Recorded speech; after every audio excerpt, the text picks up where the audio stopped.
Shalom Bapak Ibu yang terkasih dalam Tuhan Yesus.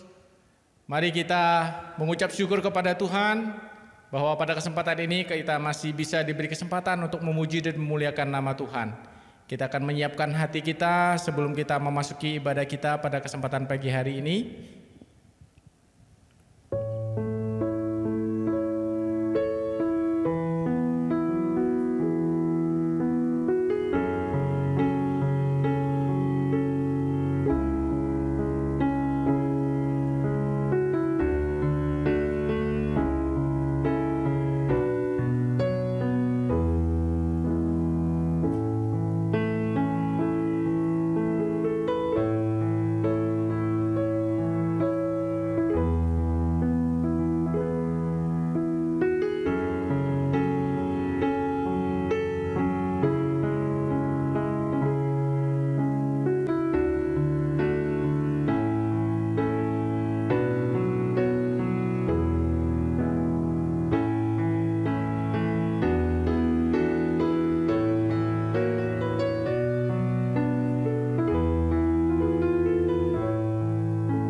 Kita akan masuk di dalam fotum. Adapun pertolongan kita di dalam nama Allah Bapa, pencipta langit dan bumi serta segala isinya, Tuhan yang setia dan yang tidak pernah meninggalkan perbuatan tangannya. Turunlah atas kita semua anugerah dan damai sejahtera daripada Tuhan kita, Yesus Kristus. Mari Bapak Ibu kita akan memuji dan memuliakan nama Tuhan.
Shalom, selamat pagi saudaraku yang terkasih dalam Tuhan Yesus Kristus. Kita ketemu kembali di dalam ibadah minggu pagi ini, tanggal 16 Agustus, sehingga kita mengucap syukur dan terima kasih dalam bentuk ibadah kesempatan pagi ini. Namun sebelum kita membaca firman Tuhan dan mendengarkan firman-Nya, mari kita akan berdoa.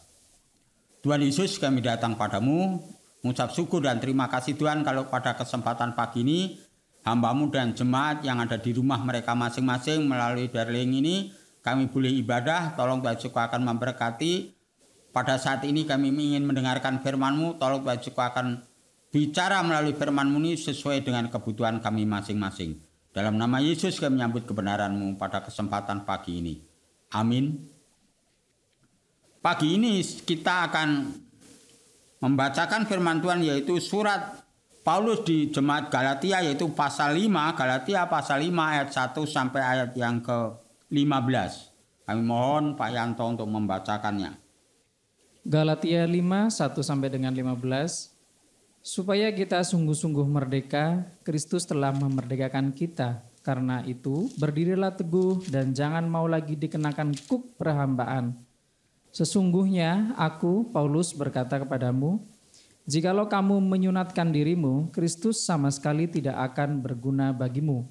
Sekali lagi, aku katakan kepada setiap orang yang menyunatkan dirinya, bahwa ia wajib melakukan seluruh hukum Taurat. Kamu lepas dari Kristus jikalau kamu mengharapkan kebenaran oleh hukum Taurat. Kamu hidup di luar kasih karunia. Sebab oleh roh dan karena iman, kita menantikan kebenaran yang kita harapkan. Sebab bagi orang-orang yang ada di dalam Kristus Yesus, hal bersunat atau tidak bersunat tidak mempunyai sesuatu arti. Hanya iman yang bekerja oleh kasih. Dahulu kamu berlomba dengan baik. Siapakah yang menghalang-halangi kamu, sehingga kamu tidak menuruti kebenaran lagi?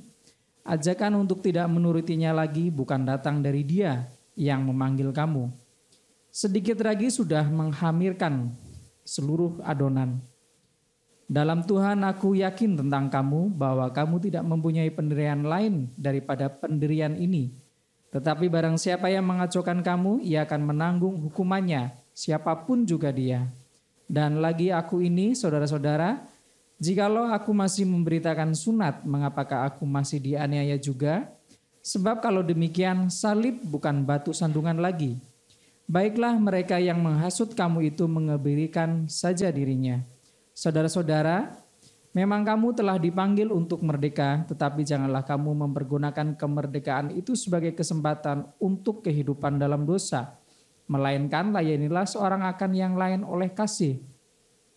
Sebab seluruh hukum Taurat bercakup dalam satu firman ini, yaitu kasihilah sesama manusia seperti dirimu sendiri. Tetapi jikalau kamu saling menggigit dan saling menelan, awaslah supaya jangan kamu saling membinasakan. Ya, terima kasih Pak Yanto, firman Tuhan yang sudah dibacakan sedemikian jauh. Dari bacaan firman Tuhan pada kesempatan pagi ini, firman Tuhan saya beri tema dalam ibadah ini yaitu kemerdekaan dalam Kristus. Ya, pagi ini tanggal 16, besok tanggal 17 kita ingat. Setiap tanggal 17 Agustus di negara kita pasti mengadakan perayaan bagaimana 17 itu terjadi dalam kehidupan sebagai bangsa dan bernegara. Kita melihat bagaimana tanggal 17 itu diperingati karena perjuangan para pahlawan dulu itu mengalami satu pengorbanan yang luar biasa dalam kehidupan mereka pada zaman itu. Nah, demikian juga kita jadi orang percaya pada saat ini sebenarnya perjuangan yang luar biasa yang dilakukan Tuhan Yesus, di mana Dia mengorbankan tubuh, jiwa, rohnya, bahkan kematian pun dikorbankan demi kita. Maka dari itu selama kita mengikut Tuhan Yesus, kita diberi kemerdekaan dalam Kristus. Tapi supaya kemerdekaan dalam Kristus ini terjadi dalam kehidupan kita, apa dasar-dasar kita supaya kita merdeka di dalam Kristus? Yang pertama, saudaraku yang terkasih, dasar kemerdekaan dalam Kristus itu terjadi dalam ayat 1 sampai ayat 4. Yang kedua, makna kemerdekaan dalam Kristus itu ayat 5 sampai ayat 12. Yang ketiga adalah dapat hidup merdeka dalam Kristus. Itu ayat 13 sampai ayat yang ke-15. Demikianlah 3 kebenaran firman Tuhan pagi ini menjadi bagian dalam hidup kita kalau kita sungguh-sungguh mengerti bahwa kita itu merdeka di dalam Tuhan Yesus Kristus. Dasar kemerdekaan kita dalam Kristus yaitu ayat 1 sampai ayat 4, saya baca ulang. Supaya kita sungguh-sungguh merdeka. Nah ini, supaya kita sungguh-sungguh merdeka, artinya tulisan Paulus, surat Paulus ini supaya kita yang dimaksud adalah apa? Paulus dengan setiap orang yang membaca sungguh-sungguh merdeka, Kristus telah memerdekakan kita. Karena itu berdirilah teguh dan jangan mau lagi dikenakan untuk perhambaan. Maksudnya adalah apa? Kita ini orang yang ada dalam Kristus ini sudah merdeka. Jangan sampai kemerdekaan ini dipakai lagi diperhamba oleh dosa. Kenapa kita itu sudah merdeka dari dosa? Oleh sebab itu jangan sampai terulang lagi hidup kita itu kembali kepada hidup yang lama, bahwa kita diperhamba yaitu hidup di dalam dosa itu. Itu yang mengingatkan kepada kita bahwa kita harus sadar bahwa dasar kemerdekaan itu adalah di dalam Kristus, bukan karena usaha kita menjadi orang percaya terus merdeka, tidak. Tetapi karena dari Kristus itu sendirilah menjadi dasar kita menjadi merdeka, artinya merdeka lepas dari tanggung jawab kita. Maka itu kita tuh diberi karunia keselamatan pada Tuhan supaya kita bisa menjaga kemerdekaan itu, jangan sampai kita kembali ke hidup yang lama. Inilah di dalam kehidupan kita. Kalau kita sudah tahu bahwa dasar kemerdekaan kita dalam Kristus, terus apa makna kemerdekaan dalam Kristus dalam hidup kita? Itu poin yang kedua. Maknanya yang A, yaitu dibebaskan dari dosa. Kami mohon Pak Yanto untuk membaca Roma pasal 6 ayat 11 sampai 12. Ya, Roma pasal 6 ayat 11 sampai dengan 12. Demikianlah hendaknya kamu memandangnya, bahwa kamu telah mati bagi dosa, tetapi kamu hidup bagi Allah dalam Kristus Yesus. Sebab itu hendaklah dosa jangan berkuasa lagi di dalam tubuhmu yang fana, supaya kamu jangan lagi menuruti keinginannya. Ya, Paulus mengingatkan tulisannya kepada jemaat yang ada di Roma pada saat itu bahwa kita dibebaskan dari dosa. Jadi kita itu sudah dimerdekakan dari dosa. Tapi harus ingat bahwa kemerdekaan itu jangan disalahgunakan sehingga dosa akan mempengaruhi hidup saudara kembali. Karena memang kita untuk meninggalkan dosa-dosa yang pernah kita perbuat itu susah sekali, sulit sekali, apalagi istilah saya dosa favorit yang dulu pernah menjadikan kehidupan kita, sehingga untuk meninggalkan itu sangat susah. Satu contoh begini, orang yang biasa bohong, tidak bohong itu rasanya kurang nyaman, maka dari itu dia tiap kali ingin meninggalkan itu sulit sekali. Tetapi kalau kita sungguh-sungguh menyadari bahwa itu sudah dimerdekakan oleh Kristus, maka dari itu kemerdekaan itu kita maknai di dalam kehidupan kita. Yang kedua, hubungan kita dengan Tuhan dipulihkan. Tolong baca Roma pasal 6 ayat 18, Pak. Roma 6 ayat 18. Roma 6 ayat 18. Kamu telah dimerdekakan dari dosa dan menjadi hamba kebenaran. Ya, kita sudah dimerdekakan dari dosa, terus kita menjadi hamba kebenaran. Artinya kita hidup dalam kebenaran dalam Kristus, sehingga hubungan kita dengan Tuhan itu sudah dipulihkan pada waktu kita sungguh-sungguh dibebaskan dari dosa. Kapan kita dibebaskan dari dosa? Pada waktu kita menerima Yesus sebagai Tuhan dan Juru Selamat, mengakhiri dosa-dosa kita di hadapan Tuhan. Disitulah Roh Kudus berbicara, disitulah Roh Kudus bekerja untuk membebaskan kehidupan kita. Maka dari itu hubungan kita langsung pulih bersama dengan Tuhan. Hal yang lain, makna daripada kemerdekaan kita adalah apa? Dibebaskan dari kematian. Bahwa kita itu sudah merdeka dari kematian, yaitu Roma 3 ayat 23. Surat Roma pasal 3 ayat 23. Roma 3 ayat 23. Karena semua orang telah berbuat dosa dan telah kehilangan kemuliaan Allah. Ya. Pernyataan Paulus jelas mengingatkan kepada kita bahwa semua orang telah berbuat dosa dan kehilangan kemuliaan Allah. Artinya di situ apa? Bahwa manusia itu berdosa, dosa itu membawa kemuliaan Allah hilang atau kematian terjadi dalam kehidupan kita. Ini yang menjadikan kenyataan di dalam kehidupan kita. Disambung Pak, Roma 6 ayat 23. Roma 6 ayat 23. Sebab upah dosa ialah maut, tetapi karunia Allah ialah hidup yang kekal dalam Kristus Yesus Tuhan kita. Ya. Kalau kita dulu belum menerima Yesus sebagai Tuhan, kita orang berdosa, itu adalah kematian. Tetapi setelah menerima Yesus, kita dibebaskan dari dosa sehingga hidup dalam kebenaran. Lanjut Roma 8 ayat 31-32 Pak. Roma 8 ayat 31 sampai dengan 32. Sebab itu apakah yang akan kita katakan tentang semuanya itu? Jika Allah di pihak kita, siapakah yang akan melawan kita? Ia yang tidak menyayangkan anaknya sendiri, tetapi yang menyerahkannya bagi kita semua, bagaimanakah mungkin ia tidak mengaruniakan segala sesuatu kepada kita bersama-sama dengan Dia? Ya, benar firman Tuhan dikatakan bahwa apa? Tuhan Yesus sendiri mengorbankan hidupnya untuk kita. Masa hal-hal yang lain tidak diberikan kepada kita?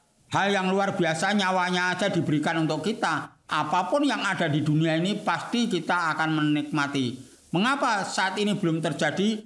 Karena kita masih mau diperhamba oleh dosa. Karena dosa ini sebagai penghalang berkat dari Tuhan. Maka dari itu kita koreksi kalau selama ini kita masih berbuat dosa dalam kehidupan kita. Baik dalam pekerjaan, baik dalam rumah tangga, baik di dalam kita beribadah. Mari kita mengakui hadapan Tuhan dan bertobat saat ini memperbaiki hidup kita. Sehingga kita benar-benar merasakan kemerdekaan di dalam Yesus Kristus.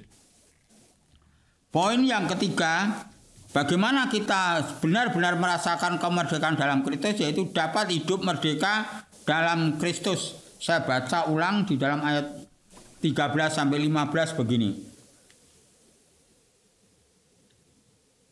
Saudara-saudara, memang kamu telah dipanggil untuk merdeka. Tetapi janganlah kamu mempergunakan kemerdekaan itu sebagai kesempatan untuk kehidupan dalam dosa. Paulus menekankan kita dipanggil dalam keberadaan merdeka, tetapi kemerdekaan itu jangan disalahgunakan. Kita menyalahi dalam hidup kita sehingga dosa akan menggerogoti kembali. Nah, tetapi Paulus mengingatkan lain juga di dalam tulisannya, mengatakan melainkan layanilah seorang akan yang lain oleh kasih ini. Jadi kita punya tanggung jawab. Kemerdekaan itu bukan untuk bebas hidupnya semaunya sendiri, tapi kemerdekaan itu untuk melayani, untuk memuliakan yaitu nama Tuhan. Ayat 14 dikatakan, sebab seluruh hukum Taurat tercakup dalam satu firman ini, yaitu kasihlah sesama manusia seperti dirimu sendiri ini. Kita kalau sudah merdeka di dalam Kristus, kita punya tanggung jawab untuk mengasihi sesama kita. Bukan hanya untuk mengasihi diri kita, mengasihi Tuhan itu bagus, tetapi lebih bagus lagi kita kalau mau mengaplikasikan hidup kita mengasihi kepada sesama kita. Nah ini. Tetapi jikalau kamu saling menggigit dan saling menelan, awaslah supaya jangan kamu saling membinasakan. Nah ini. Kita tidak boleh saling mencelakakan satu dengan yang lain, tapi kita supaya menjadi berkat bagi orang lain. Ayat yang ketiga, poin yang ketiga ini ada ayat yang terakhir adalah di dalam Yohanes pasal 8. Injil Yohanes pasal 8 ayat yang ke 36.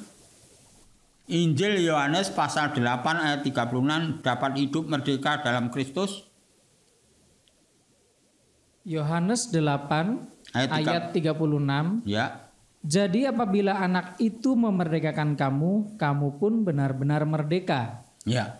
Kalau Tuhan Yesus itu memerdekakan kita, berarti benar-benar merdeka itu terjadi dalam kehidupan kita. Mengapa? Alasannya itu terjadi karena kita sudah dibebaskan dari dosa, kita dibebaskan dari hukuman, kita dipulihkan hubungan kita dengan Tuhan. Artinya kita benar-benar merdeka. Kalau benar-benar merdeka, kemerdekaan itu jangan sampai disalahgunakan. Tetapi apa? Untuk melayani Tuhan dengan efektif, untuk melayani Tuhan dengan baik, dengan kasih yang ada di dalam Kristus itu kita nyatakan dalam kehidupan kita sebagai anak-anak Tuhan. Amin. Mari kita akan berdoa.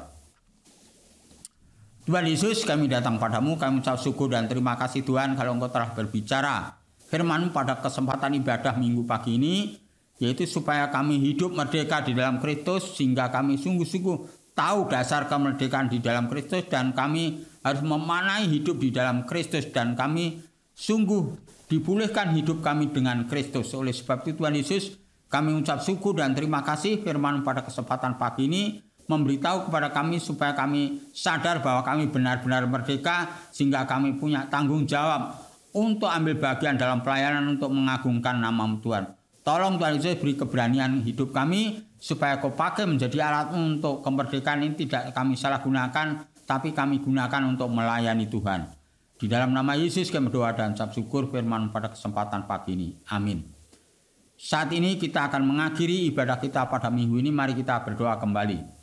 Tuhan Yesus, kami datang padamu Tuhan, kami ucap syukur dan terima kasih Tuhan kalau Engkau telah berbicara tentang kemerdekaan di dalam Kristus pada kesempatan pagi ini. Tuhan, terus berkati jemaat-Mu yang ada di rumah. Terus kami berdoa Tuhan, tidak jemu-jemu, cukupan keperluan kebutuhan jemaat di GKRI Kasih Karunia ini Tuhan. Jagai kesehatan mereka, anak cucu mereka, menantu, tolong dari camputan Tuhan memberkati Tuhan. Kalau saat ini mungkin ada jemaat yang sudah kembali aktif bekerja, tolong Tuhan lindungi pulang pergi dengan selamat, dan Tuhan bukakan rezeki, tingkat-tingkat rezeki bagi mereka Tuhan. Tuhan Yesus, kami berdoa untuk anak-anak kami, cucu kami, mungkin saat ini mengalami satu kejenuhan, belum bisa masuk sekolah, tetapi Tuhan akan memberikan penghiburan, kekuatan kepada keluarga kami masing-masing Tuhan. Terutama jemaat-Mu yang ada di GKRI Kasih Karunia ini Tuhan. Terus kami membawa dalam doa untuk bangsa dan negara kami ini. Berkati para pemimpin memiliki suatu hikmat, kebijaksanaan setiap mengambil keputusan yaitu dari Tuhan. Supaya sungguh-sungguh memberikan warna tersendiri para pemimpin ini dalam menghadapi COVID ini Tuhan. Terima kasih Tuhan, dalam nama Yesus kami berdoa dan ucap syukur. Mari kita mohon berkat daripada Tuhan kita, Yesus Kristus. Kiranya anugerah damai sejahtera dari Allah Bapa, Putra dan Roh Kudus menyertai hidup saudara, keluarga saudara saat ini sampai Tuhan Yesus datang yang kedua kalinya. Amin. Doksologi.